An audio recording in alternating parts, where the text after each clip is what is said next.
Hello friends, welcome to Saumya learning. Friends, आज हम लोग पढ़ेंगे क्लास 8 सोशल साइंस जियोग्राफी का चैप्टर नंबर 1 जो कि है रिसोर्सेज।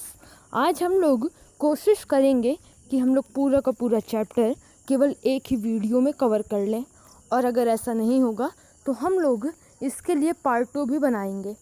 तो चलिए दोस्तों, हम लोग जल्दी से अपने वीडियो को शुरू करते हैं। वीडियो शुरू करने से पहले आप सभी से रिक्वेस्ट है कि अगर अभी तक आपने हमारे चैनल को सब्सक्राइब करके इस वीडियो को लाइक नहीं किया है तो जल्दी से कर लीजिए, ताकि आपको NCERT क्लास 8 और भी कई सारे टॉपिक्स की सूचनाएं मिलती रहे जब हम उनके ऊपर वीडियोस डालें। और दोस्तों, जियोग्राफी क्लास 8 के लिए मैंने एक प्लेलिस्ट बनाई है और आप उस प्लेलिस्ट पे विज़िट भी कर सकते हैं, उसका लिंक डिस्क्रिप्शन में है। तो चलिए हम लोग वीडियो को शुरू करते हैं। तो सबसे पहली बात दोस्तों, इस चैप्टर का नाम है रिसोर्सेज, यानी कि इसमें हम लोग रिसोर्सेज के बारे में पढ़ेंगे। सो रिसोर्सेज होते क्या हैं, पहले तो हमें ये जानना बहुत ही ज़रूरी होगा, क्योंकि जब चैप्टर ही इसी के बारे में है तो ये तो जानना बहुत ही बेसिक सी बात है। तो चलिए हम लोग रिसोर्सेज की डिफिनेशन देखते हैं। Anything that can be used to satisfy a need is a resource, यानी कि ऐसी कोई भी चीज़ जिसको इस्तेमाल किया जा सकता हो अपने ज़रूरतों को संतुष्ट करने के लिए, वो रिसोर्स है। यानी कि जैसे पेड़, हमें ऑक्सीजन चाहिए होता है, ऑक्सीजन के सहारे ही हम जिंदा रहते हैं और पेड़ ही हमें ऑक्सीजन देता है। तो पेड़ हमारे लिए रिसोर्स हो गया, क्योंकि जो अभी हमारे लिए नीड है ऑक्सीजन, वो उसको सेटिस्फाई कर रहा है। उसके बाद व्हीकल्स, हमें कहीं भी जल्दी पहुंचने के लिए व्हीकल्स की ज़रूरत पड़ती है। अब यहाँ पर हमारा नीड क्या है? हमारा नीड है जल्दी पहुंचना कहीं भी, और उसको सेटिस्फाई कौन कर रहा है? व्हीकल्स कर रहे हैं। सो व्हीकल्स भी एक रिसोर्स हो गए। इसी तरह एग्जाम्पल्स बहुत सारे हैं रिसोर्स के। अब चलिए हम लोग आगे बढ़ते हैं। यूटिलिटी और usability is what makes an object और सब्सटेंस अ रिसोर्स, यानी कि यूटिलिटी या फिर इसे आप यूजेबिलिटी भी कह सकते हैं। ये वही होता है जिससे एक कोई भी चीज़ रिसोर्स बन सकती है, जैसे कि पानी, इलेक्ट्रिसिटी, रिक्शा, वेजिटेबल या फिर टेक्स्ट बुक। इन सब में एक चीज़ कॉमन है, और वो ये है कि ये ह्यूमन बींग्स यानी कि हमारे द्वारा यूज़ किए जा रहे हैं, और इसीलिए इनके पास यूटिलिटी है। यानी कि यूटिलिटी तभी डेवलप होती है जब किसी पर्टिकुलर चीज़ को ह्यूमन बींग्स के द्वारा यूज़ किया जाता है। अब चलिए हम लोग आगे बढ़ते हैं।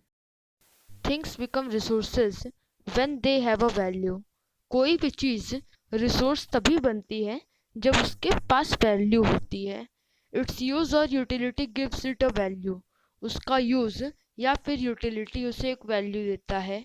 And all resources have some value, और किसी भी रिसोर्स के पास कुछ ना कुछ वैल्यू होगी।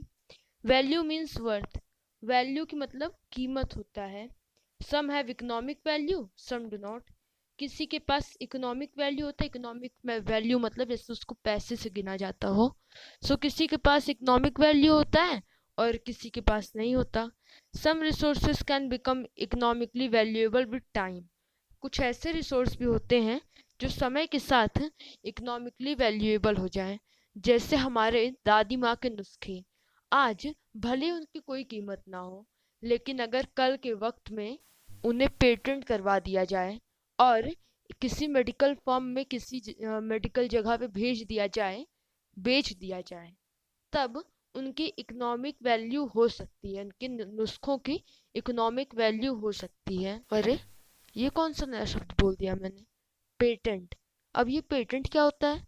सो patent means the exclusive right over any idea और इन्वेंशन, यानी कि पेटेंट का मतलब होता है किसी भी आइडिया या फिर आविष्कार पर किसी पर्टिकुलर इंसान का राइट, किसी पर्टिकुलर इंसान का जो हक होता है, जो अधिकार होता है, उसी को हम लोग पेटेंट कहते हैं। Now time and technology are two important factors that can change substances into resources, यानी कि टाइम और टेक्नोलॉजी ऐसे दो इम्पॉर्टेंट बहुत ही महत्वपूर्ण फैक्टर्स होते हैं जो कि किसी भी सब्सटेंस को, किसी भी चीज़ को रिसोर्सेज में कन्वर्ट कर सकते हैं, चेंज कर सकते हैं।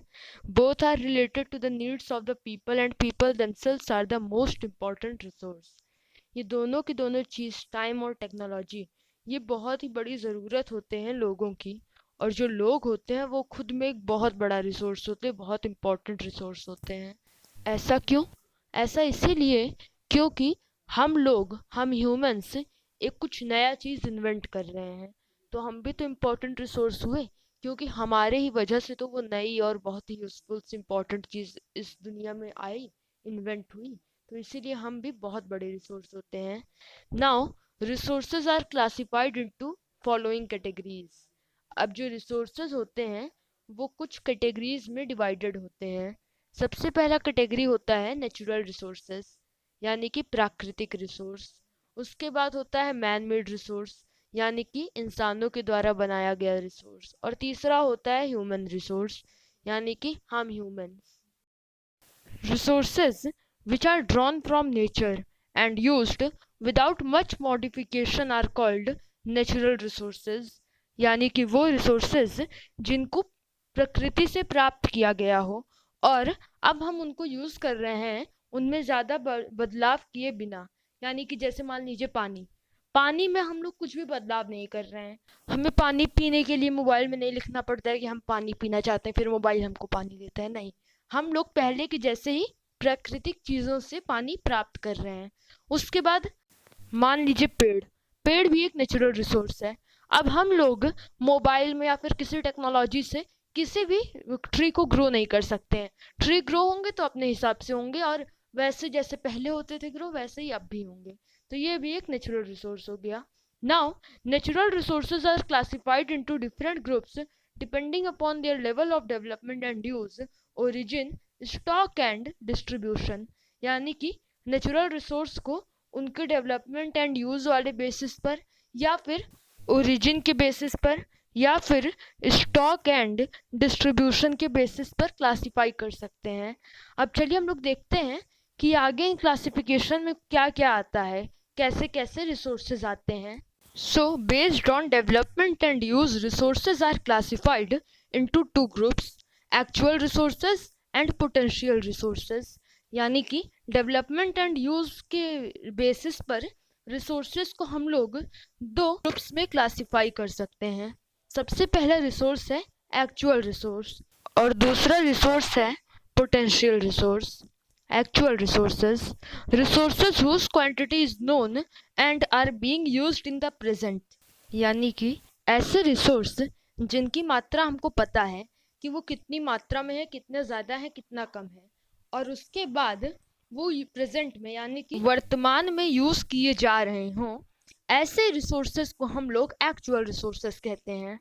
अब बढ़ते हैं पोटेंशियल रिसोर्सेज की तरफ।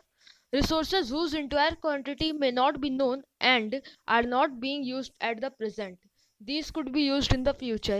यानी कि ऐसे रिसोर्स जिनकी क्वांटिटी हमको नहीं पता होती, जिनकी मात्रा हमको नहीं पता होती, और वो प्रेजेंट यानी कि वर्तमान में यूज़ नहीं किए जाते हों, शायद फ्यूचर में यूज़ किए जाते हों, ऐसे रिसोर्सेज को हम लोग पोटेंशियल रिसोर्सेज कहते हैं। Now based on their origin, classification of resources can B abiotic resources means non-living and biotic resources means living। यानी कि ओरिजिन के बेसिस पर हम लोग रिसोर्सेज को दो पार्ट में डिवाइड करेंगे। सबसे पहला होगा एबायोटिक रिसोर्स, यानी कि वो रिसोर्सेज जो नॉन लिविंग होंगे, और दूसरा होगा बायोटिक रिसोर्स, वो रिसोर्स जो लिविंग होंगे। Then natural resources are categorised broadly into renewable and non renewable resources.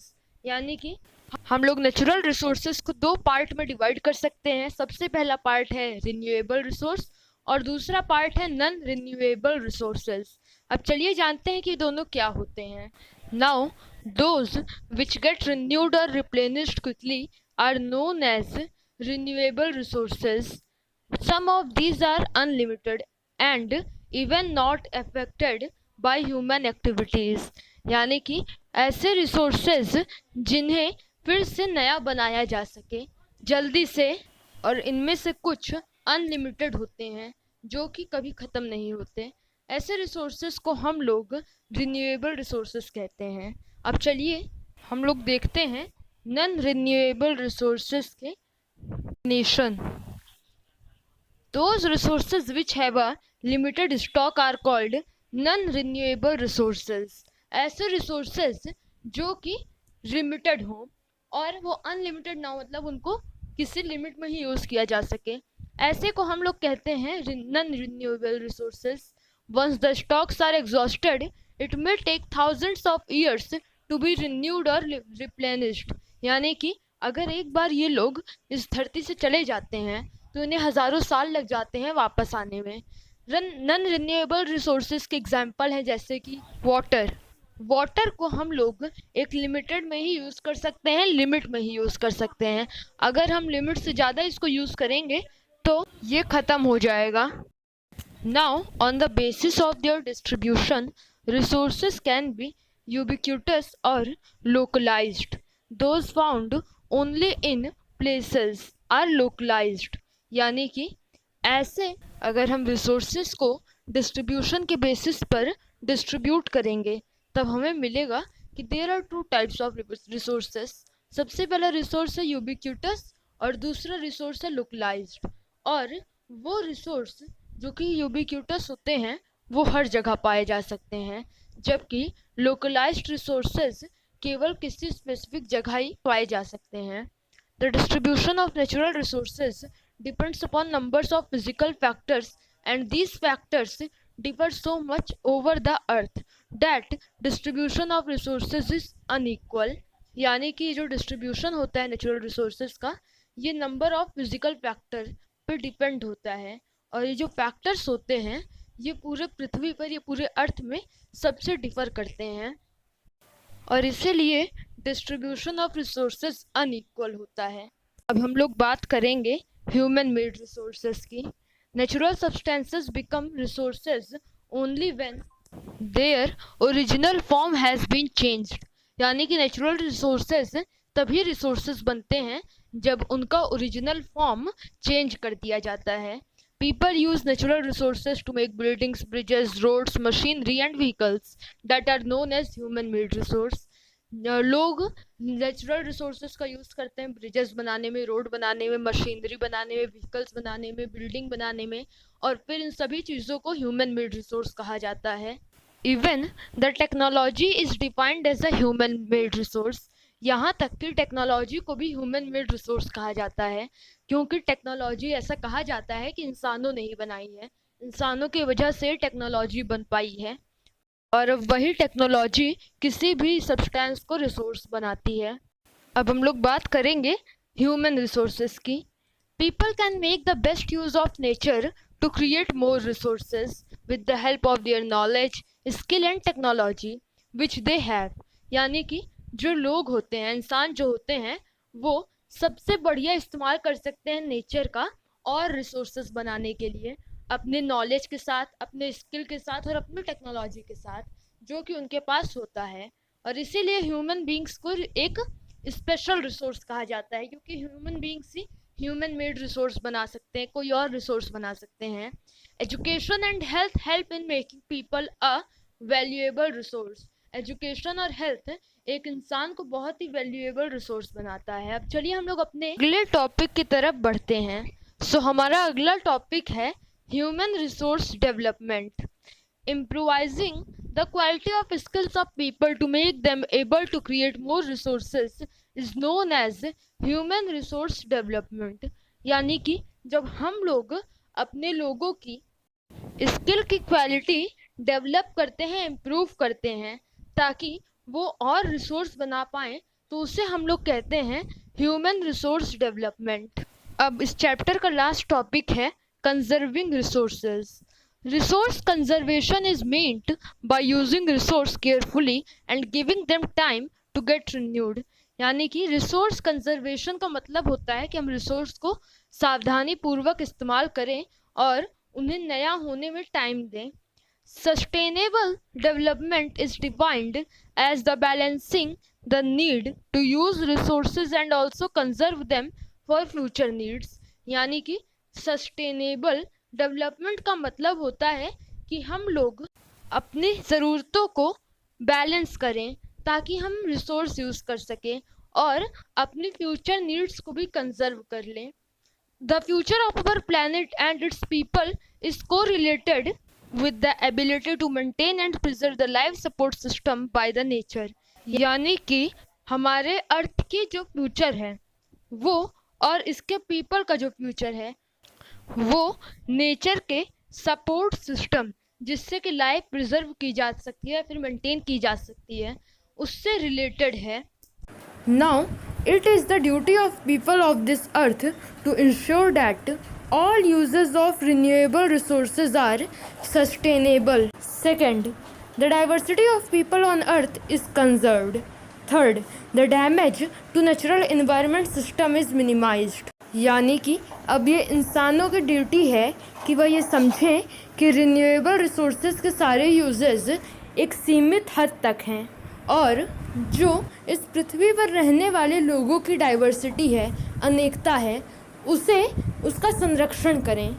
और तीसरी बात ये है कि जो नेचुरल एनवायरनमेंट को डैमेज झेलना पड़ता है उसे कम करें। तो फ्रेंड्स, यही था हमारा चैप्टर। अगर आपको ये वीडियो अच्छा लगा हो तो प्लीज़ वीडियो को लाइक करके चैनल को सब्सक्राइब करना मत भूलिएगा। आप सभी का यहाँ पर आने के लिए बहुत बहुत धन्यवाद और साथ ही साथ हम लोग मिलेंगे अगले वीडियो में साइंस के chapter number 2 microorganisms friend and फोर्थ में। तब तक stay home, stay safe, bye bye.